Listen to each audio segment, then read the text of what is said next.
Welcome to MuggleCast, your weekly ride into the Wizarding World fandom. I'm Andrew. I'm Micah. And I'm Laura. On today's episode, we're going to be talking about the politics of the Wizarding World because we are releasing this on a very important day in American history. But we will not be talking about U.S. politics, just the Wizarding World's politics and how it relates to the real world from a historical perspective. And we actually ran a campaign over the past week on our social media channels. We decided to hold an election for the next Minister of Magic in the Wizarding World, so we will reveal those results as well. But first, some housekeeping. We hosted a Quizzitch Live Halloween edition on Saturday, on Halloween actually, and if you missed it, that's okay. You can actually watch it later on YouTube, so check our show notes and our social media channels for links to it. It was a lot of fun. It was Halloween themed. It was spooky themed. Yeah, it was really fun. We all dressed Laura, up. Yeah, those filters, Laura, I'm still trying to track a few of those down. 5 stars, 100%. Yeah, those were great, and it was a lot of fun. I think it was a great way, Laura, you mentioned this after we were done, just to get people together who may not have had something to do on Halloween because of everything that's going on, and it was just cool to get together with listeners of the show and do some trivia. There were some hard questions in there too. I don't know who came up with those, but yeah, they were really tough questions. I think we all share a little blame in that. We do. Congratulations to I Am Rudy, Sarah James, Auntie Moody, Morg97, and Meg Ghoul. They are the top 5 winners of Quizzitch Live Halloween Edition. I just have to say, shout out for the screen name Auntie Moody. I just really like that for some reason. I like envisioning an alternate universe where Mad Eye Moody is somebody's auntie. And I like Meg Ghoul for Halloween. Could you see Moody in like an apron baking chocolate chip cookies for his niece and nephew? Okay. He'd be a great cook because he could look behind him to check the timer on the Alexa or on the stove. We also wanted to mention that Mina Lima have actually confirmed that they are working on the Chamber of Secrets Illustrated Edition as well. We reviewed the Sorcerer's Stone Illustrated Edition last week, so I thought we should mention that. So it looks like they are going to they're going to illustrate the entire series. That's kind of crazy. We're going to have 2 Illustrated Edition series coming out simultaneously. And it's going to be out next year, so it sounds like they've already made substantial progress on it. But I think like with Jim Kay, once they get to those bigger books, they might have to release a new illustrated edition every other year because illustrating Order of the Phoenix and later, and actually Goblet of Fire and later is going to take a lot of time. Definitely. And Laura, Micah and I are kind of old. You're the young of the group. I'm older than you. And I know you use, just go with my bit. You're on TikTok. Yeah. Micah, are you on TikTok? No, I'm not on TikTok. That's exactly what y'all I are missing suspected. out. It's so much fun. One of my coworkers described it to me as a necessity because it's all feel-good content. Is that true? Yeah. I mean, like any platform, you're always going to have somebody who is like they're outside of the norm. But for the most part, it really is feel-good content. It's funny content. These Gen Zers, they have a biting sense of humor. So I highly recommend it if you need to feel better. But Tom Felton, who is a national treasure, he is on TikTok and he's dubbed it Draco Talk because he is trying to challenge TikTokers to come up with their best Draco Malfoy impressions of saying Harry's last name. And I feel like we should just hear it right from the horse's mouth. Yes, ladies and gentlemen, muggles, witches and wizards. Here you are, welcome to Draco Talk. We are going to take you on right now and find out once and for all who is the best in the world at saying the word Potter. Exactly. But also a bit like... No. Malfoy. No, wait. My dear boy, please, concentrate. Potter. Drake. No. Listen to me. Do it as I do it. Just say exactly as I do it. Potter. It wasn't bad. It should be more of a... Potter. That's the one. Who can beat that? Who can actually say Potter better than that? So this has been a challenge on TikTok. Who can say it best? Yeah. And he's been so great because people have been putting up their own impressions, and then he's doing duets with them and rating them 1 through 10.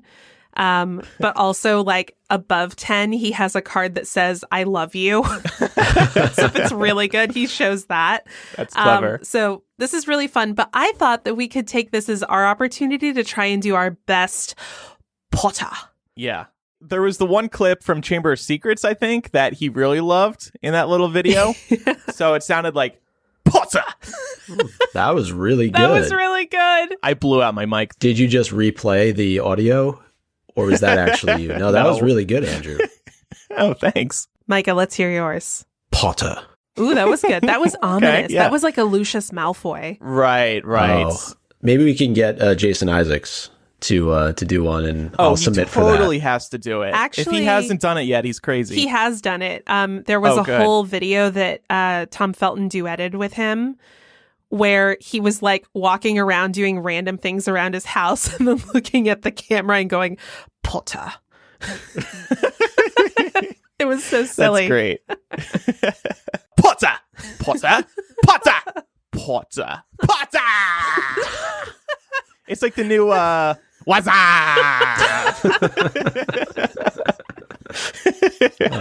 Andrew, you need to submit. Okay. Log into Laura's I TikTok. do have a TikTok. Oh, you do have one at least. Okay. I don't use it, but... Uh-huh. Wait, I think we're starting to uncover something here, Laura. First, he said he didn't have one. Now he does. Anyway, that's really fun. And shout out to Leary, a newer listener who actually wrote in about this as well. And finally, before we get to Muggle Mail, a quick PSA. I just wanted to give a special shout out to anyone listening to this episode while waiting in line to vote, because we are releasing this on Tuesday, Election Day in the United States. If you're listening while you're in line, please remember that no matter how long the line is, you must be allowed to vote as long as you are in line before your polling place closes. So you are set. So stay there, Potter! Go to iwillvote.com to find your Election Day polling place and stay in line. And thank you for doing your part and exercising your right to vote. Yeah. Shout out to Laura for writing most of that. You're welcome. Very well written. Very well written. And feel free, only in line, by the way, to take a photo and send it to us using hashtag Potter polling. I actually would love that. I was thinking of suggesting that as well. Well, actually, can you say it the right way, Andrew? Potter polling. Potter polling. You can do it too. You're good as well. No, you said I sound too much like Lucius, who listens to their dad. This episode is going to be littered with Potters. I have a feeling. Yes, if you are listening to the podcast while waiting in line to vote, we would love to see that. Take a selfie, tweet us, hit us up on Instagram, tag us there. We'll share it if you don't mind. Okay, it's time for Muggle Mail. Yeah, the first piece of Muggle Mail comes from Colin, who says, "Hey MuggleCast, I have a question I've been itching to ask you for a while, and with Halloween coming up, this was before Halloween obviously, I thought it was a good time. Halloween is a big deal in the books, and I've wondered for a while why books 5 to 7 don't explicitly state when it is. This actually came up during Quizzitch yesterday. Yeah. I'm quite convinced Deathly Hallows Halloween was the Goblin's Revenge, and Half-Blood Prince Halloween was Silver and Opals. Ron leaving the trio in Book 7 mirrors Hermione joining on Halloween in Book 1, and the attack on Katie being the first of many attacks on students mirrors the opening of the Chamber of Secrets in Book 2. I'm less sure about Book 5, though, since Sirius shows up a couple times in mid-fall of that book, and Lupin agreeing to teach Harry to fight Dementors on Halloween in Book 3 could also mirror the Hog's Head Dumbledore's army meeting. Sorry for the long email, but I'd love to hear your thoughts. Pickles, and thank you so much." Oh man, now we're going to have pickles. Potter pickles. Pickles. I love this. So I can definitely like +1 your Half-Blood Prince idea about Silver and Opals. The reason I say that is because when we did trivia, we were doing Halloween-based events for one round of trivia. And as I was putting that together, I was like, crap, books 5 through 7 don't have any mention of Halloween. So I was having to scour through the books to find mentions of October to find things that were like tangentially Halloween related, and the Silver and Opals chapter definitely took place during the month of October. Not sure about the Goblin's Revenge, but it sounds like you've done your research, so can definitely take your word for that. I think this is a really interesting sort of like ring theory observation, sort of comparing what happens in book 6 to book 2 and then book 7 to book 1. I love it. I hate to throw water on this, but if you check out the Harry Potter lexicon, hp-lexicon.org, they actually do a really good job of figuring out on what dates every event in the Harry Potter series took place. And they peg Silver and Opals in mid-October. As for why J.K. Rowling decided to not include Halloween in the later books, maybe she was just like, do I need to have Halloween in every single book? Maybe she got a little tired of writing Halloween, or just didn't see it being necessary. Then again, Christmas is probably featured in most of the books, if not all of them.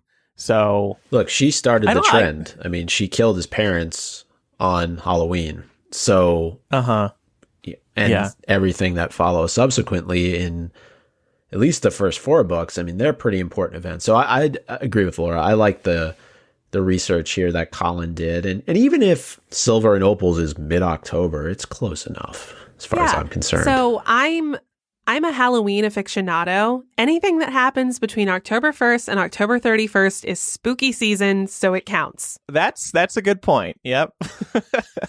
Is everybody decorating for Christmas after we record MuggleCast today? No. When I turned on Animal Crossing this morning, I was half expecting to see all the Christmas I wish. do-it-yourself projects and things you could buy from Timmy and Tommy. So I'm happy that at least pumpkins are staying around for the next week or two. All right. Next piece of mail comes from Pam. Pam says, hey, sorry, I'm a bit late on this. Time has escaped me the last couple of weeks. I was listening to your plot holes episode and I wanted to point out a couple of my own, though I suppose these may just be considered inconsistencies. In book 1, the trio stumbles through Fluffy's door on the 3rd floor with a simple Alohomora charm. If protecting the stone was so important, why was the door locked in such a way that first years could easily get through it? I guess a 3-headed dog is enough of a deterrent, but still. In book 5, Mrs. Weasley says in discussions among the Order that her and Mr. Weasley weren't a part of it the first time because they were, quote, too young. Yet the Potters were in it. Presumably, they had Harry when they were in their very early 20s, if not before. Yet Mr. and Mrs. Weasley have several children several years older than Harry, most prominently Bill and Charlie, who have graduated Hogwarts by the time Harry enters it. This would indicate that the Weasleys are older than the Potters. That's it. Thanks for casting. Yeah, Alohomora in general is one of the biggest plot holes in the Harry Potter series. And I always think about the early Harry Potter video games where you could use Alohomora to unlock everything. And it's like, why is there a lock on this if anybody can unlock it? It's pointless. Aren't there some times when Alohomora won't work, though? When somebody's smart, but clearly whoever set up the lock for the door below Fluffy was not very smart. Yeah, it's almost as though, like, it either means that they thought the students would listen and not go there, or they thought Alohomora was such a complex charm that most students wouldn't be able to do it. And then Hermione, a first-year student, is able to do it very easily. Or that Fluffy would be enough of a deterrent. But they didn't tell anybody Fluffy was there. All they said was, unless you want to die a painful death or something like that. And I mean, that's like par for the course at Hogwarts. I feel like they hear that crap every year. Again, I don't know how many times I have to say it, but Hogwarts is a security nightmare. Security nightmare. This sounds like something, though, that would appeal directly to Fred and George. Right? Yeah. You're going to die a terrible death. Wicked. Ooh, sounds great. Yeah, exactly. I don't think Alohomora, though, in and of itself is a plot hole. I'm trying to think how I would describe it. It's just an easy out.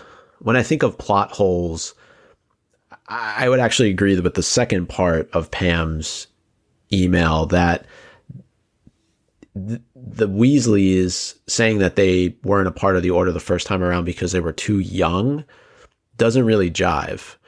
Maybe they just didn't want to be a part of it. And also, weren't Molly's brothers in the Order? I mean, they were murdered by Death Eaters, right? Yeah. I think that's right, that they were in the Order. And also, yeah, they were. We could dive down this rabbit hole all day, but I think everybody's perspective on what too young is, I think that varies on a personal basis.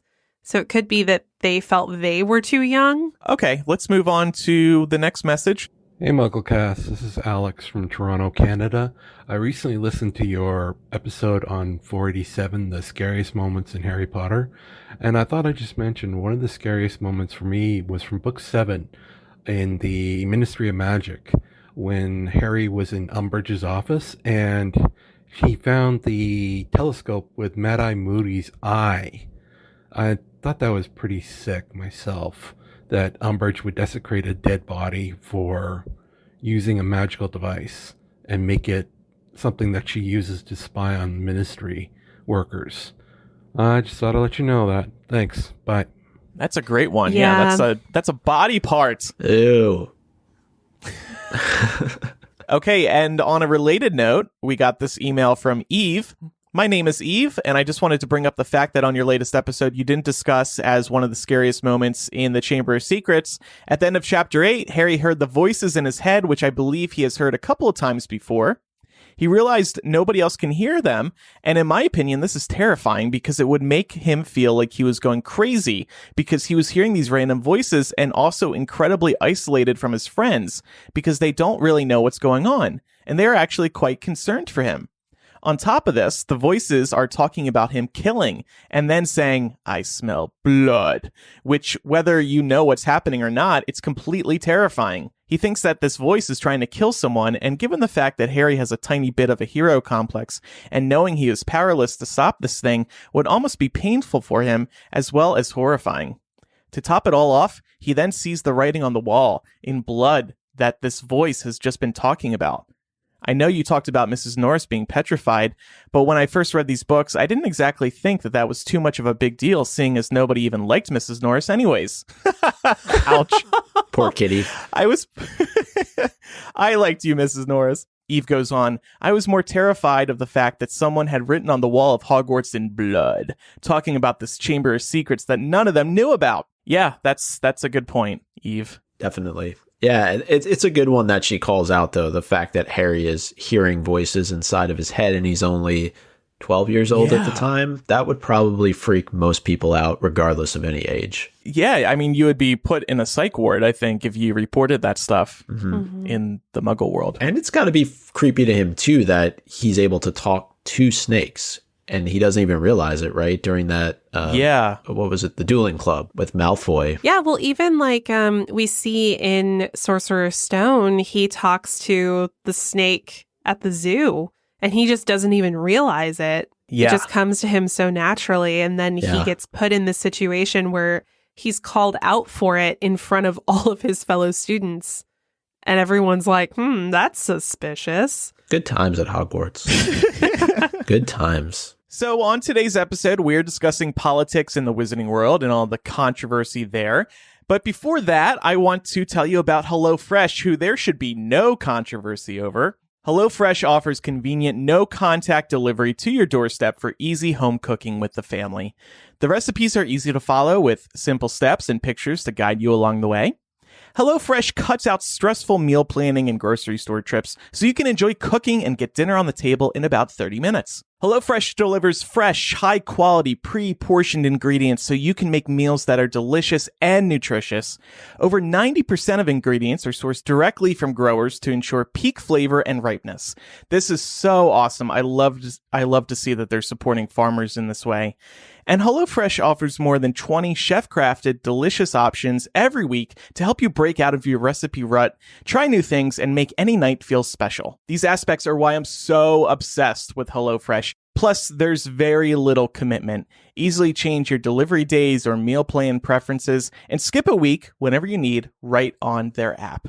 If you're ready to shake up your routine, spend time working with your hands instead of a screen, and rest easy knowing that what you eat is going to be delicious, that's my favorite part, go to HelloFresh.com/Muggle90. This is one of our best deals yet, and use code Muggle90 to get $90 off, including free shipping. Go to HelloFresh.com/Muggle90 and use code Muggle90 to get $90 off, including free shipping. Be sure to use that URL and code to let them know that we sent you, and of course to get that awesome discount. That is awesome. I'm doing that right after we're done recording. Right? You should. Chef Micah. Oh, yeah. Well, we are going to launch into a conversation about the politics of the wizarding world. And through this conversation, we're going to look at it through a few different lenses, and we will wrap up the discussion by revealing the results of You Choose 2020, the campaign for the next Minister of Magic. For anyone who wasn't following this on social, the candidates were Hermione Granger, Kingsley Shacklebolt, Aberforth Dumbledore, and Dolores Umbridge. Why'd you laugh when you said Aberforth? Well, what's so funny? His campaign tagline is "Make England Goats Again."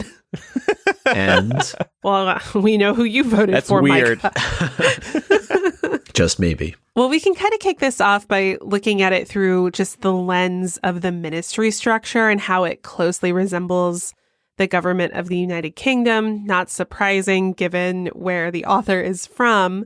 But we were going to look at which historic figures we think may have inspired certain characters in the books. And Micah, you had a really great point here about Cornelius Fudge that I think we can use to kick us off. Yeah, so of course Fudge is the minister that we spend the most time with in the Harry Potter series. And J.K. Rowling has actually commented on who Cornelius Fudge was modeled after.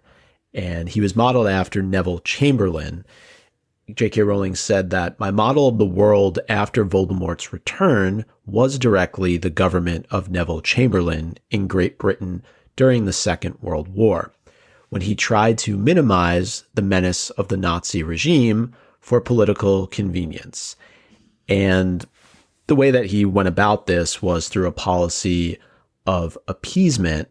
And then eventually, similar to Fudge, he resigned as prime minister a couple of months into that war.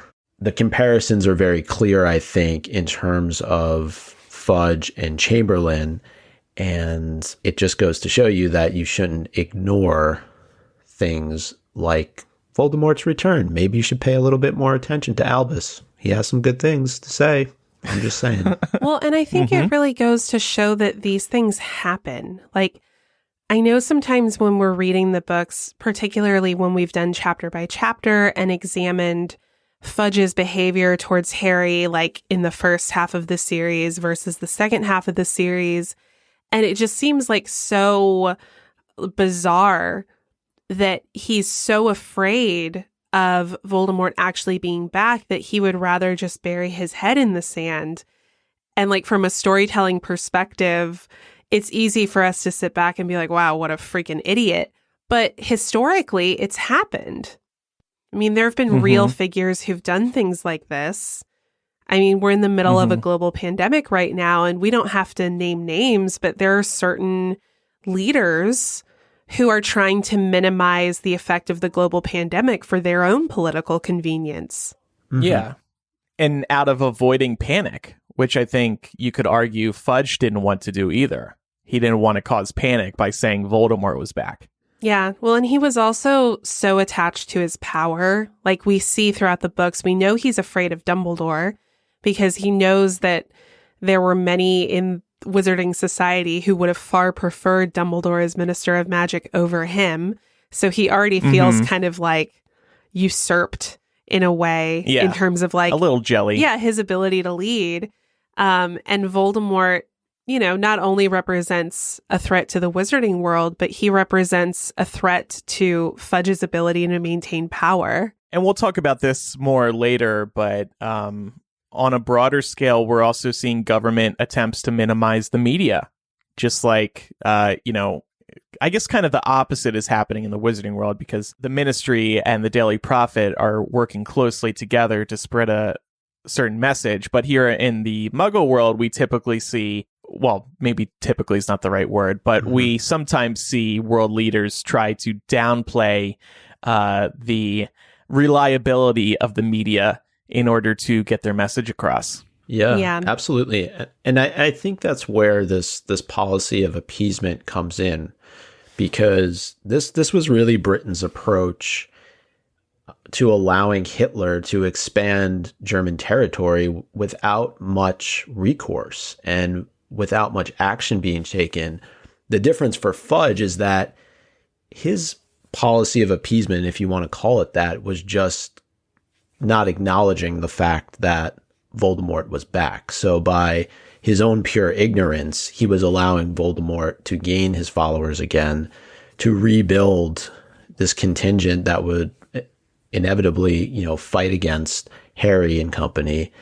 And you can definitely see the comparisons that exist here. For sure. Then you have, of course, the Order of the Phoenix, which is a direct rejection of these types of appeasement policies, right? And if we really did some digging, I'm sure we could find examples of individuals from this time period who were, very similarly forming underground organizations to fight back. Yeah, absolutely. And then, much like Chamberlain, Fudge resigns not long into, what we could say is the beginning of the Second War. We know, like, the actual battle itself doesn't take place until the end of Deathly Hallows, but really it's that end of Order of the Phoenix, beginning of Half-Blood Prince, where Fudge, he only has a very limited time in office once this recognition, this acknowledgement of Voldemort's return, and then Scrimgeour takes his place. Yeah, and he doesn't last very long. No, unfortunately. Something else that I thought was interesting, just like noodling around on the internet, there is some pretty detailed thought out there, and I think that it's probably right on the money, that the Black sisters, Narcissa, Bellatrix, and Andromeda, were actually modeled after a real world trio of sisters during the Second World War. So they're the Mitford sisters, and they were named Unity, Diana, and Jessica. And Unity was very much pro-Nazi and said to be in love with Hitler. She actually exchanged quite a bit of correspondence with Hitler, and I was like reading up on her a little bit, and apparently Hitler was like using her to play off of the woman that he would later go on to marry. Oh, wow. Yeah. So this is very clearly, I feel like, a Bellatrix parallel, just because we later learn what role Bellatrix served behind the scenes for Voldemort.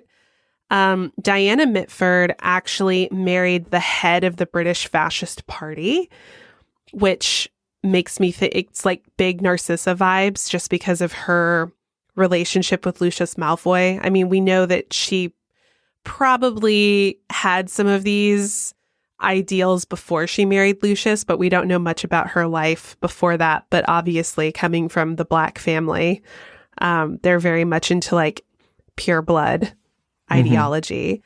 And then Jessica Mitford was like the odd duck of this sister trio. She was a communist and a civil rights advocate who brought a lot of shame to her family, which reminded me a lot of Andromeda, who ended up marrying Ted Tonks. Wow, that's a great parallel. Isn't that so interesting? And I mean, I know, I believe just from doing a little bit of reading that JKR has mentioned Jessica Mitford in the past as like an inspiration here. So I feel like it's a pretty easy connection to make. Yeah, this is great. I'd never heard of this before, so this is really interesting comparisons and definitely spot on. I'm also doing some Googling right now, and Unity and Hitler actually did have a baby who could fly as well. So the parallels just don't stop. They named her Delphi. Well, obviously, that kind of takes us into the discussion point about global events that have inspired Harry Potter events. And one that we've touched on a lot is World War II. This just comes up as a theme again and again, and not just because you can draw very easy parallels, but because the author herself has said, World War II and the Nazi regime definitely served as, a backdrop of inspiration for some of the things that we see in the books. We see that, Death Eaters are very clearly inspired by Nazis. The whole conversation around blood status is eerily similar to the quote unquote science that the Nazis used to determine Aryan purity. Yeah. And in Fantastic Beasts, I don't know if it's movie 1 or 2. I guess it's movie number 2. Grindelwald literally shares a vision with everybody of World War II. Yeah. His whole thing, that was so interesting. And actually, I was very critical of Fantastic Beasts 2, but that was the one part of the movie that I thought was very interesting, was that he was taking this approach of like, look at what these Muggles are going to do. Look at the war they're going to bring down on this world. Join me and we can stop them. And I actually kind of got chills from that performance because there were some major Hitler vibes in that speech. I don't know if y'all have ever watched, any Hitler speeches, but the man, he was... all the time. You just sit there. I'm just imagining Laura logging onto YouTube and all her recommendations are Hitler speeches. She's like, oh, I haven't watched this one yet. No, it's just, it's important to have historical context and understand that, again, it's one of those examples where us as the viewer, like we're sitting there watching, Queenie and all of these characters join Grindelwald. And we're like, no, why would you do that? And it's so easy for us to sit there and say that. But the reality is that happened. And Hitler was able to provide a platform for people who felt, and we can definitely, it's a whole separate discussion, but people who felt like they were being disenfranchised, in order to make them feel like they had a place. Right. Yeah. And so it's the same kind of rhetoric that Grindelwald is using in Fantastic Beasts. Yeah. And it's working. Yeah. And I think just to extend that comparison further, we know that Grindelwald's home base is Nurmengard, and it's not all that dissimilar in terms of how it sounds from Nuremberg. And we know of the trials that took place there of the Nazis post World War II. But I'm just thinking of also, Nurmengard potentially being this, right now, the way that we're seeing it in the films, I don't know that it's yet become a prison, but we know that's ultimately where Grindelwald ends up being held after all these events unfold. So there's definitely some comparisons there as well. For sure. And you just reminded me, speaking of Nazis and sort of what happened to them after World War II, it would be very nice to believe that they were all locked up and put away, but they weren't.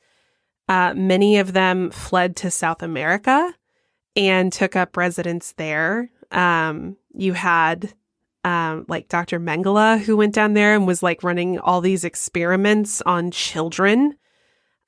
So the idea, we see former Death Eaters walking around in the wizarding world completely free and cleared of all their charges. And it can, again, as a reader, be so hard to conceive, why would Voldemort's old followers be cleared of charges and be allowed to just be out in society? It's happened again in real life. Definitely. And yeah, we're going to talk in a little bit about one of them in Lucius Malfoy. And I think that a lot of that at times has to deal with who you are, what your status within the society is. We know that the Malfoy family is very powerful, very rich. And that certainly plays a role in terms of him being able to kind of keep his nose clean and steer clear of being imprisoned in Azkaban. Yeah. And I think that's a great place to take it, because we wanted to talk about the government corruption that we see manifested throughout the Potter novels. And one of the most frequent examples we see of this is interference with Hogwarts and its school curriculum, right? And Lucius Malfoy is absolutely one of the main perpetrators here. Yeah, he has this persona, though, of just being, he's there for the kids, right? He has their best interest at heart. But really, it's all about his ability to influence the situation. And we see what happens at Chamber of Secrets. We know that he is directly behind what is going on, right? He slips the diary into Ginny's cauldron in Diagon Alley. So he bears the full responsibility, and he's trying to cover his tracks. But we don't know it as readers. At least I don't think I picked up on it this early on. But they go in to Hogwarts, and because the chamber has supposedly been reopened, they arrest Hagrid with absolutely no proof. They send somebody to jail because really, I think, of who he is, not what he's done. There is no proof that he has opened up this chamber, but this is a perfect example of both Lucius and the Ministry stepping in to the educational system in the wizarding world and taking action. Yeah.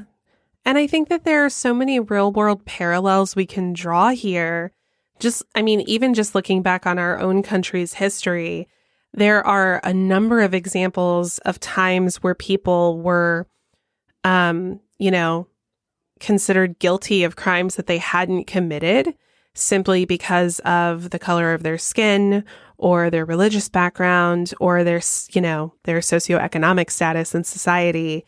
Again, these are examples of things that happen. And it can be really easy when you're reading a book about wizards to be like, well, they're wizards. Why does this happen here? But I think it's an important parallel to the real world. And kind of like something we talked about on a previous episode, I had mentioned some literary theory about how fantasy really gives children like a canvas on which to examine their real world conflicts in a safe space, right? Yeah. And I think that's what Harry Potter does for us. We do that here every week. We're children. Well, we are. Potter. Everybody does it, no matter your age. Within the same kind of action of Hagrid being taken away, you also have Dumbledore, who's the headmaster, who is probably the best person suited to handle this situation, being suspended. And this even though the school he runs is a security nightmare. But yeah, go ahead. Yeah, let's put that aside for a second. But Lucius is really acting through his influence, right? Dumbledore is able to be suspended because Lucius has threatened members of the board and their families. We learn this later on in Chamber of Secrets. And intimidation through the powerful and through the wealthy is definitely something that we've seen throughout history, not just during World War II. And this is a clear example of it. Lucius is actually taking away also the biggest threat to what he is trying to achieve, and that is for the chamber to be opened and for the school to be purged. So he's using his power and influence to get rid of Dumbledore, who is the biggest threat to him and what he's trying to achieve. And we even see later, I think it's in Order of the Phoenix, we see Lucius literally has like a pocket full of gold that he's about to hand over to Fudge as a bribe. Great point. And I think as a reader, this scene is painful too, because Dumbledore is a father figure to Harry, and you're seeing your father lose to your enemy's father. It really sucks. And it really speaks, I think, Micah, you picked up on something really important. It's like the insidious sort of underbelly that exists in society, how, people like Lucius Malfoy, he understood at that point that it was not socially acceptable for him to be an out-and-out Death Eater. So instead of doing that, he operated within the confines of a system that allowed him to exercise his agenda sort of as an undercurrent, rather than just be like, put on that Death Eater hood and go out proclaiming, blood purity, because that wouldn't have flown. But we see later on in the books, when it becomes more socially acceptable, then people like him come out of the woodwork. Right. Yeah, he's essentially behaving as a Death Eater without the mask on. He's doing it through his position at the Ministry, through his influence over Fudge, which clearly plays a role as early as Chamber of Secrets. And it's just, it makes Hogwarts, for as much of a security nightmare as it is, less safe without having Dumbledore there. Mm-hmm.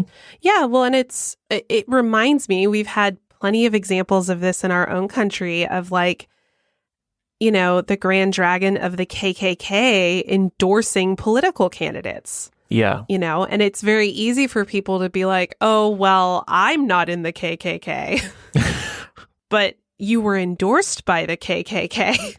Mm-hmm. What does that say about you? Yeah, you probably just want to throw that endorsement in the trash bin, light it on fire, and move on. And like really think about your life and get right. Because if you're doing something that the KKK thinks is good, you need to rethink your priorities. Definitely. Then there's also just, you know, complications when it comes to the school's curriculum, right? We see this throughout the series, but I think Lucius also has something to do with this in Prisoner of Azkaban, right?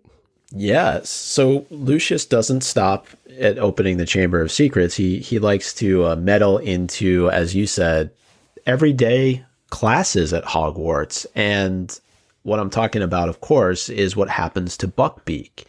And this whole idea of executing Buckbeak, it seems ridiculous punishment for something that occurred in a class that is called Care of Magical Creatures, right? Right. Yeah. Draco goes beyond what he's supposed to.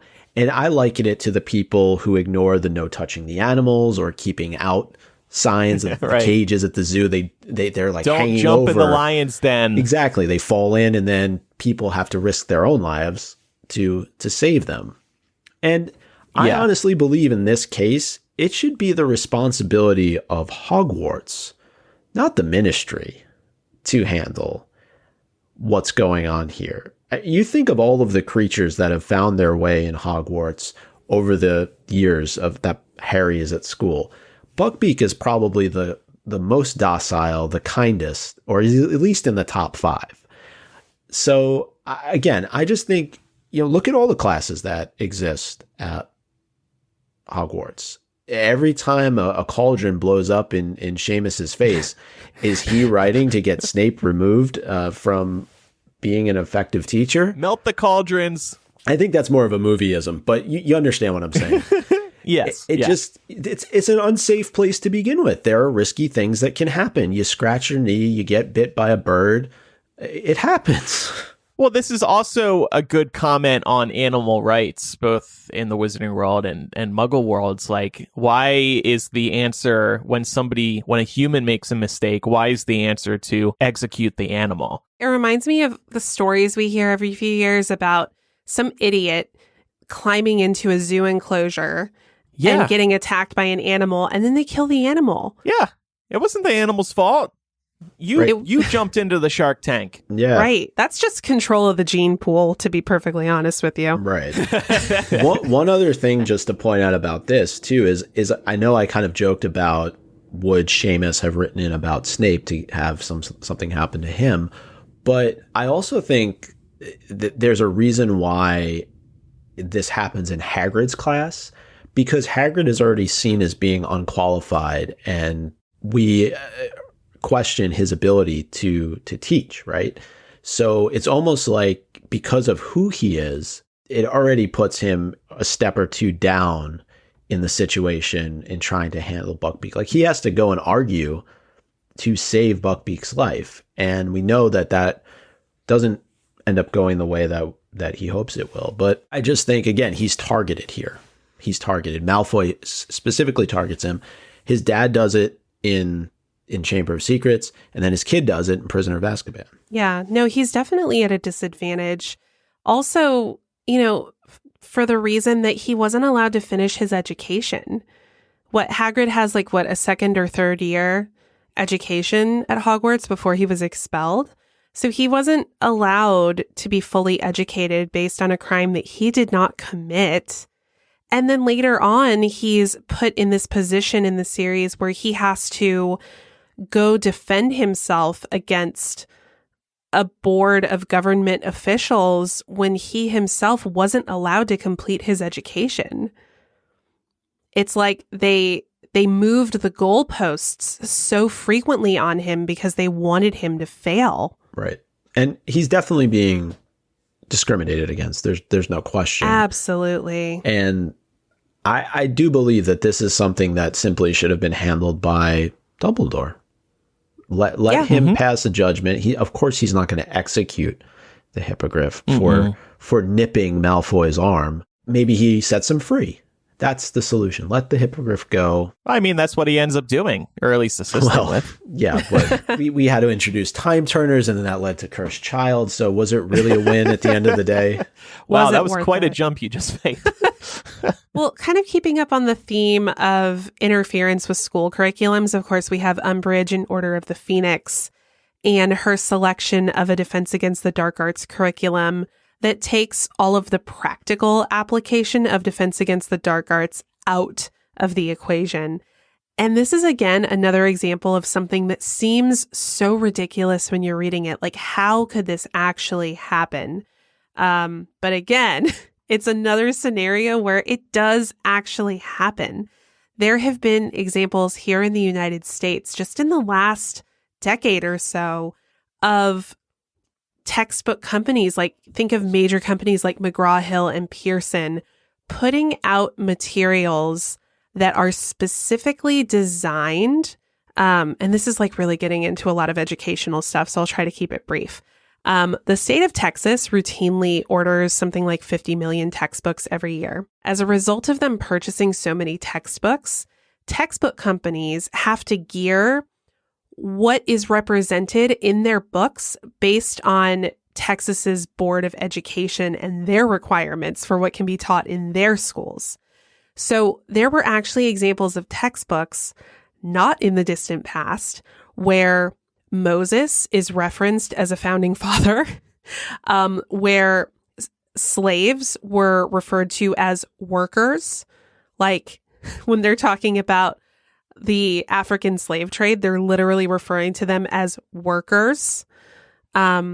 So what happens is if you have a big state like Texas that has so much influence over textbooks, then you have other parts of the country that are then subject to Texas's standards on education. So you have neighboring states like Louisiana and Oklahoma that might be purchasing those same textbooks and leading their students to a historical understanding of our nation's background that really downplays the horrors of slavery. Right. Well, not to mention this information just spreads by word of mouth. You start talking with friends and family and it's a domino effect. And before you know it, everybody in the southern half of America thinks Moses was one of the founding fathers. Mm-hmm. Yeah. Yeah. I mean, he didn't part the Mississippi. I imagine there's someone out there who would like you to believe that, Micah. But it just made me think, what if Hogwarts, like if we were to just imagine, what if Hogwarts had such a pull on magical curriculum that when Umbridge had instated this, Umbridge and the Ministry instated this, application-free version of Defense Against the Dark Arts, if other schools across Europe had been subject to the same curriculum, you would have had an entire generation of students who had no practical skills when it came to one of the most important subjects they could learn in school. Right. And what scares me more so, though, about somebody like Umbridge being placed at an institution like Hogwarts is that she's given free reign.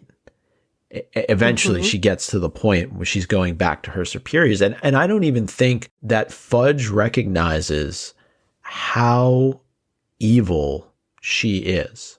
Like, I don't know whose goals ultimately she's trying to achieve. They may just be her own and her own specific view on the world, because we've talked about her upbringing and just how, she she went about her early career. But to me, that's just so dangerous, because it's not just like you're instituting, state mandated curriculum. She's just doing whatever she feels is in the best interest of herself and ultimately how she wants the wizarding world to look 5, 10, 15 years from now. Mm-hmm.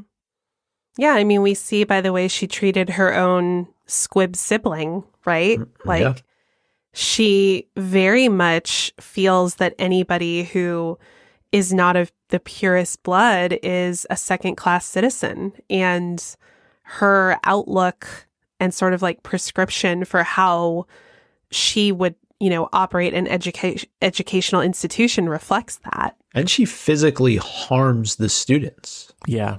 And that would be major problems in this day. I almost liken it back to when there could be some kind of physical punishment in schools, whether, I always hear about whether it's, parents, grandparents, aunts, uncles that went to Catholic school and, they would get hit with the ruler, or there would be some sort of physical punishment for them acting out or for misbehaving. I think this, you could compare it, but to me, this is a lot worse than that. Great. Yeah, I mean, Umbridge is scarring them. Permanent. Yeah. Yeah. Exactly. And kind of like shifting the focus towards the media. I know, Andrew, you had alluded to this a little bit earlier, but we have some really great points here about sort of how the Daily Prophet behaves with the Ministry of Magic. Yeah, it's really state-influenced media. The Daily Prophet becomes a mouthpiece for the ministry throughout Order of the Phoenix.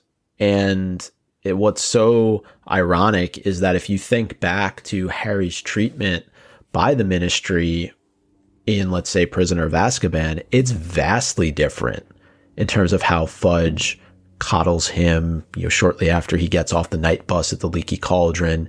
So if we think about Prisoner of Azkaban versus Order of the Phoenix, it's like you're looking at two totally different characters in Fudge and two totally different ministries. But in Order of the Phoenix, they're using the media to basically discredit everything that Harry and Dumbledore stand for. Yeah. And it's so important for the media to be operating independently because they challenge the governments. Without that, the governments can get away with anything. Yeah, and then through that, you end up getting sort of like resistance media, like you have the Quibbler and Potter Watch that we see later on in the series. And that really reminds me of a lot of sort of like alternative news sources that we've seen come out as a result of the distrust in our own media, though I feel like it's kind of a flipped scenario in the Potter world. Because a lot of the alternative news sources that exist in the Muggle world are bananas. No, I've always thought that Potter Watch was a small nod to the Harry Potter podcasts. I do too. That's my headcanon. Yeah, just one other thing to add on the Prophet, though. It's not just that they're discrediting Harry and Dumbledore. They're minimizing Voldemort's potential return. Remember the very small article about Broderick Bode being killed, was previously an unspeakable within the Department of Mysteries. So they're essentially bearing the lead in a lot of ways, and they're doing it so that maybe you're not somebody that goes all the way into the paper and reads this very small article on poor Broderick, but you are somebody who looks at the front page, the headlines, and you'll see all this nonsense being spewed about how Harry and Dumbledore are off their rockers. And that's intentional. Yeah. Well, it really speaks to the question of what kind of access was the ministry willing to restrict based on how favorable their coverage was. Like, based on everything else we've talked about, I think it would be totally reasonable to assume that Fudge was like, listen, if y'all want to be able to like come to briefings or like have any kind of pressers with us, you need to be reporting on us favorably. And if you don't, then no more access. And that again speaks to the Prophet being more concerned about its bottom line than it is about factual reporting. Exactly. And that I want to know, who is Fudge specifically putting pressure on? Does he have some sort of connection at the Daily Prophet? You would assume so, right? Being in that office. Rupert Murdoch. That he knows a few people. But I really liked what you said, Laura, in terms of limiting access or restricting being able to speak to certain people if you don't follow the guidelines that we're putting in place. And right now, those guidelines are to discredit Dumbledore, discredit Harry, deny Voldemort's return. Sounds like a lot of what's going on right now in terms of denying certain truths about certain things that are happening in this country. But I'll leave it at that. Cool. Well, we can kind of tie a bow on this and take a step back and talk about what problems do we think the wizarding government needs to address. What are the things that we see as outsiders that we think like, oh my God, this is such a glaring like gap in the functionality of this society and this needs to be rectified? For me, the thing that comes out again and again is equal treatment under the law for all occupants of the wizarding world, but also just people, because this society, it's intermingling with a Muggle society, right? So like you can't very well say Muggles don't have rights under wizarding law. Just doesn't make sense. Right, especially given that you mentioned Andromeda earlier.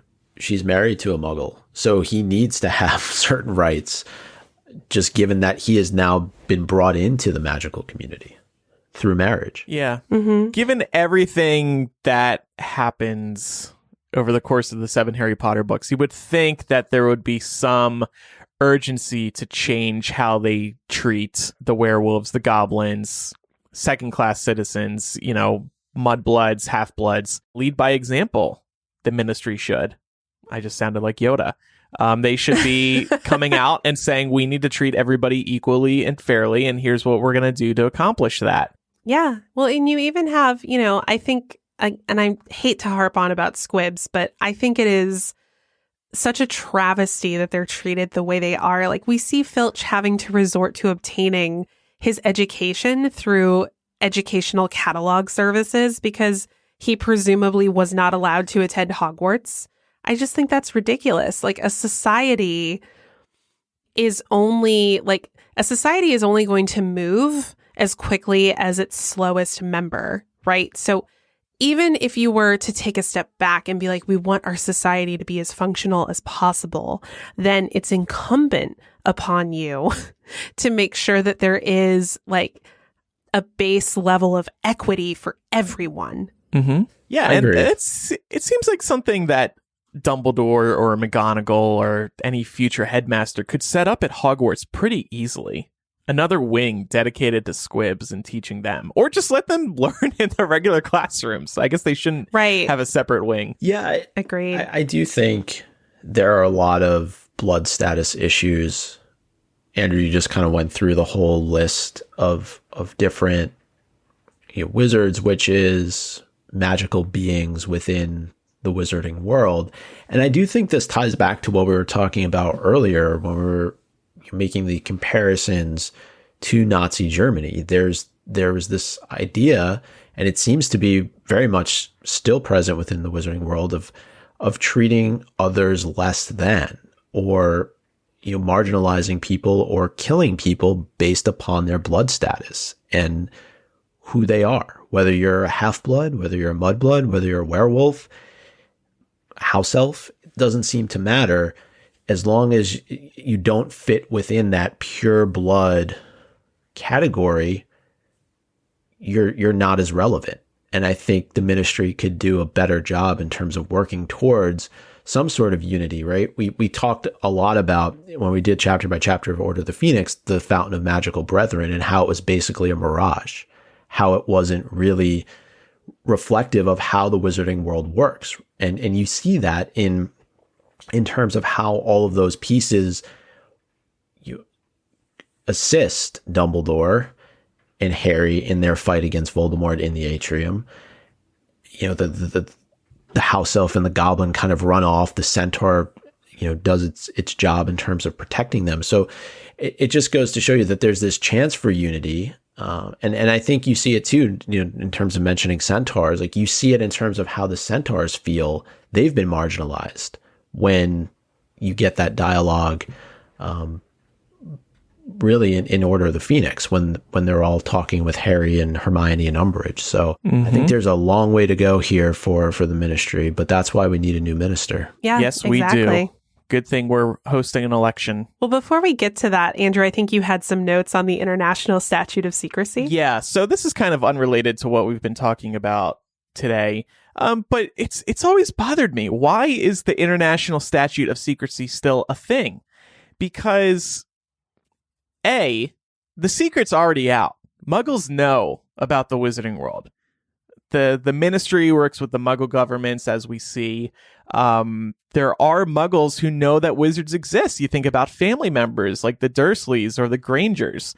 It's just not that big of a secret, and I would like to see wizards be able to live freely amongst the Muggles. Be out and proud. Doesn't it seem a little archaic for there to still be an International Statute of Secrecy? Yeah. I mean, yeah, as you said, there are so many examples of Muggles that know that it exists, and how, like, if you're to say that Muggles don't have many or any rights under wizarding law, then why would they be subject to keeping that secret? Right. Yeah. It doesn't make any sense. And yes, some Muggles would probably lose their mind at the thought of there being wizards amongst them, but that's what happens. People lose their minds over people who aren't like them, and they'll get over it eventually. So another thing I think that should be changed is they should find a way to truly banish harmful types of magic, like time turners, Veritaserum, love potions, which we've spoken about a lot over the years. Is it possible to find a way to completely get rid of them? Because I know there could be a black market, but can we even get past the black market? Can we even figure out a way to just completely banish them somehow? I don't know. There's always going to be a black market, but like I really feel like love potions are the roofies of the wizarding world. Yeah. And they should just be illegal. Like, you shouldn't be able to walk into a shop and buy them. Right. That would be a good first step. Mm-hmm. Yeah. I agree, because, well, two of those things you can just make. And so how do you stop somebody from making Veritaserum or making love potions? You can maybe put a trace on those things. Ban the ingredients, but who knows? Those ingredients could be used to make other things too. I do see just a black market developing, especially with time turners. Look at Cursed Child. Supposedly they were all destroyed, but then there's like 50 of them that pop up in that story. So it's hard, but I like the idea of at least taking some action to make, maybe creating time turners or creating Veritaserum or love potions illegal. Mm-hmm. You got to start somewhere. Yeah, there should be consequences for doing that. Well, that will be part of my platform when I run for Minister for Magic in the future. Another question I wanted to ask you guys is, are the political aspects of the stories one of the reasons why we enjoy Harry Potter so much? Because imagine the series without it. The books would be missing this major enemy. It would be a very different story. And thank gosh for the politics in the wizarding world. I'm answering my own question, because there's just so much to talk about there and how it relates to what we experience in our everyday lives. Yeah, I mean, that's what really allows us to be able to see ourselves in the pages of these novels. And there have been so many studies done that have found that, you know, children who grew up reading Harry Potter tend to be more empathetic. Darn right. And more accepting of other people. There's been a lot of, social activism that's come out of the Harry Potter fandom. Like, we have the Harry Potter Alliance. Yeah, absolutely. And I'm also just thinking that this is a big aspect that's missed when people say Harry Potter's for kids. They think, oh, magic, a school of magic. Like, how can there be depth there? And one reason there is so much depth is because of the politics in these stories. Yeah, I would say listen to our podcast. Like, this type of a conversation maybe isn't had amongst 13, 14, 15-year-olds. It certainly could be, because I think there are things that they, to the point of, Laura, you're saying that those that grow up reading Harry Potter are more socially aware, are more accepting. They see things maybe they otherwise wouldn't. And I do think it's because a lot of the things that we just talked about in this episode, the real world comparisons, and they see it, they understand it. And that's why we have things that were created like the Harry Potter Alliance, all the things that they advocate for. There's been a lot of good that's come of this series. And I think a lot of times people forget that because of other news that may be out there about the author, or just the high level criticism that Andrew mentioned. Oh, this is for kids. No, it's not really for kids. There are a lot of lessons to, and kids should learn those lessons. I'm not saying kids don't learn the lessons. I'm just saying there's a lot that can be taken from this series, no matter what age you are. Yeah, the series makes those conversations accessible for everyone. Yeah. But it also doesn't infantilize children. Like, it meets them where they are. And, I would argue really respects the fact that, you don't need to talk to children like they're dumb. Mm-hmm. They do have the capacity to be able to understand these conversations. And I think that shows all the time when we hear from kids who are like 9, 10, 11 years old who are consuming the podcast. Yeah. You kids are smart. Way smarter than we were, and are, for that matter. But in many cases, yeah. Just to add on to that, I also think this series does a great job in terms of allowing, if you're a kid, let's say you're 8, 9, 10 years old when you start the series, you can grow with it, right? You can, especially if you were a part of it when it was being released, you could literally grow with the series, and the things that were coming up, you could relate more as you matured and got older. So I think there's that aspect of it, which I'm not sure that a lot of other series have. Right. No. And I think something special too, and then we can wrap this up and move on to the campaign results, but is also that we have a fandom that has allowed itself to grow beyond the books. Like, obviously, conversations around some of the author's problematic views have been front and center in recent history.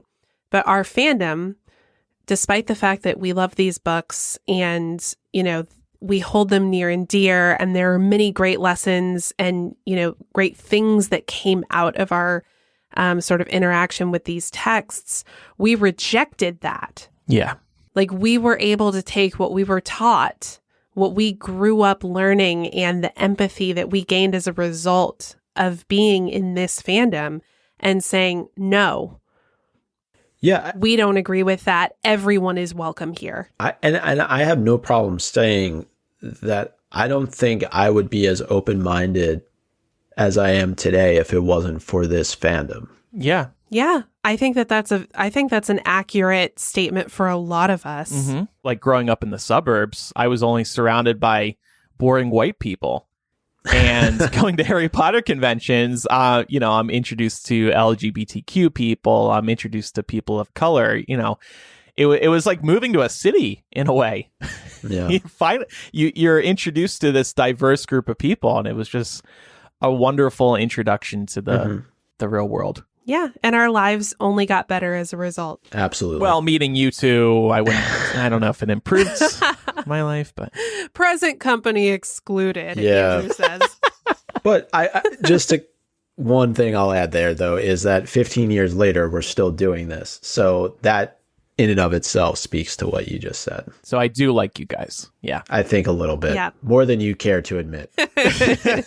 Before we get to the election results as voted on by you on our social media, you also may have seen on our social media channels that MeUndies has rolled out Harry Potter underwear. They are all so awesome looking. They have a new design for each Hogwarts house plus a Hogwarts design. We're talking Harry Potter undies, hoodies, robes, joggers, rompers, onesies, and more.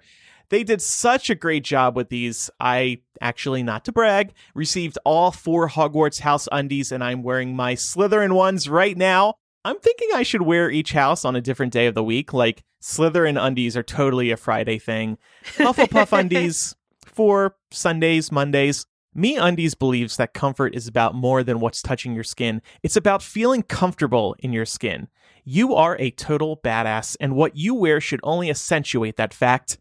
MeUndies truly believes in empowering self-expression.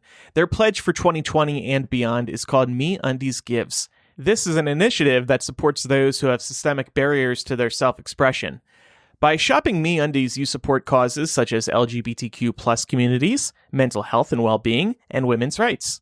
And as we've been telling you, all their clothing is so darn comfortable. Cloud-like comfort matched with awesome print designs makes this one of the most delightful companies I've ever encountered.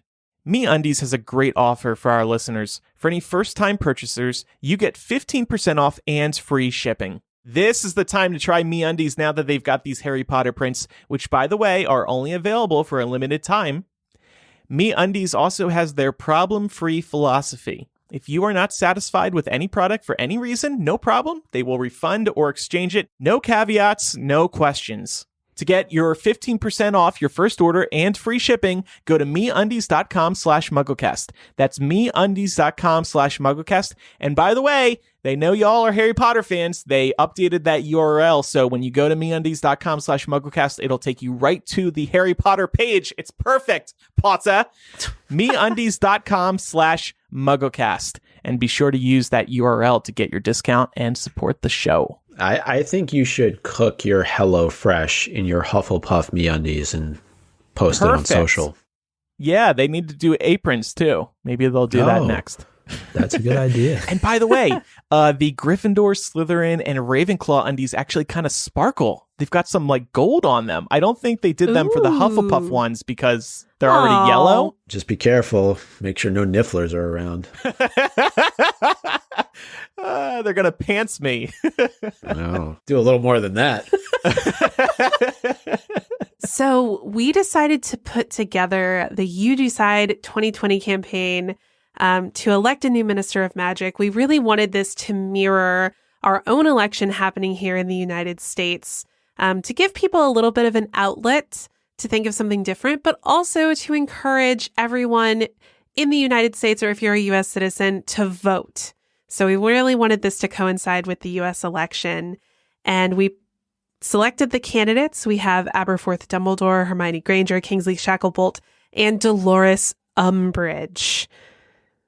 Now we can introduce you to the candidates now, and then we can reveal the results. I'm sorry. Okay, so let's start with Hermione Granger. She says, I will create equal legal protections for all under wizarding law, expand funding for Hogwarts education to all members of British Magical Society, and develop a special office dedicated to Muggle relations and increased cooperations with Muggle government. We wrote these, by the way. Yeah, that sounds fair. Yeah, I like it. Not a bad platform. And Hermione is part of the British Equality Alliance. We came up with parties for them as well. And of course, she's up for re-election because we know, thanks to Cursed Child, she is the Minister for Magic. Yes, she is the incumbent candidate. Shall I do Umbridge? Please. Do you want me to try and do it in my best Eric impersonation Sure. of Umbridge? Do you want stricter regulations on undesirables with past offenses against the ministry? How about a nationwide registration of all magical humans once they become of age? Vote for Dolores Umbridge of the Wizarding Liberty Party. On Wednesdays, we wear pink. Well done, Laura. Well done. You just made that your own. Oh, you man. did. People were really shook, by the way, that we made Umbridge a candidate. Yeah, why? Well, and then some people voted for Umbridge. Hopefully they're just I know. I saw that and I was like, oh, I hope you're just trolling. Yeah, we got some I trolls. bet it was the same people who criticized. They're like, can't believe you put up Umbridge for this. And then click, I vote for her. All right, a true candidate, Aberforth Dumbledore. A vote for Aberforth is a goat for every household. When elected, he will prevent the government from interfering with personal magical experimentation. So, Mega, make England goats again. Oh my. We should have got him a hat too, like a little goat hat that said Mega. A green one. Oh no.